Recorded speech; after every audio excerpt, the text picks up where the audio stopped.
दिल को छूने वाली कहानी। अनपढ़ माँ। एक मध्यम वर्गीय परिवार के एक लड़के ने 10वीं की परीक्षा में 90% अंक प्राप्त किए।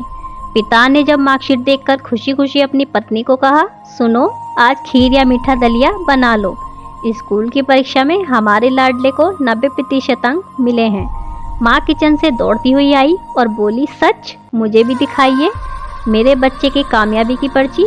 ये सुनते ही बीच में लड़का फटाक से बोला, क्या पापा, किसे रिजल्ट दिखा रहे हैं? क्या वह पढ़ लिख सकती हैं? वह तो अनपढ़ हैं। अश्रुपूर्ण आंखों को पल्लू से पोंछती हुई माँ चुपचाप दलिया बनाने चली गई। लेकिन ये बात पिता ने सुनी भी और देखी भी। फिर उन्होंने लड़के के कहे हुए वाक्यों को जोड़ा और कहा, हाँ बेटा, सच कहा तुमने, बिल्कुल सच। जानता है, जब तू गर्भ में था तो उसे दूध बिल्कुल पसंद नहीं था। तेरी माँ ने तुझे स्वस्थ बनाने के लिए हर दिन 9 महीने तक दूध पिया। क्योंकि तेरी माँ तो अनपढ़ थी ना, इसलिए तुझे सुबह 7 बजे स्कूल जाना होता था। इसलिए वह सुबह 5 बजे उठकर तुम्हारा मनपसंद नाश्ता और डिब्बा बनाती थी। जानता है क्यों? क्योंकि वो अनपढ़ थी ना, इसलिए। जब तुम रात को पढ़ते पढ़ते सो जाते थे तो वह आकर तुम्हारी कॉपी व किताब बस्ते में भरकर फिर तुम्हारे शरीर पर ओढ़नी से ढक देती थी और उसके बाद ही सोती थी। जानता है क्यों? क्योंकि अनपढ़ थी ना, इसलिए। बचपन में तुम ज़्यादातर समय बीमार रहते थे, तब वो रात रात भर जागकर सुबह जल्दी उठती थी और काम पर लग जाती थी। जानते हो क्यों? क्योंकि वो अनपढ़ थी ना, इसलिए। तुम्हें ब्रांडेड कपड़े लाने के लिए मेरे पीछे पड़ती थी और खुद सालों तक एक ही साड़ी में रही। क्योंकि वो सचमुच अनपढ़ थी ना।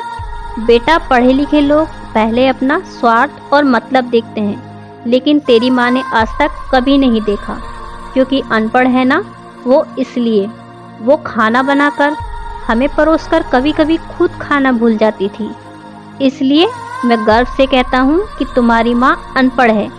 यह सब सुनकर लड़का रोते रोते और लिपटकर अपनी माँ से बोला, माँ, मुझे तो कागज़ पर 90% तक अंक ही मिले हैं, लेकिन आप मेरे जीवन को 100% बनाने वाली पहली शिक्षक हैं।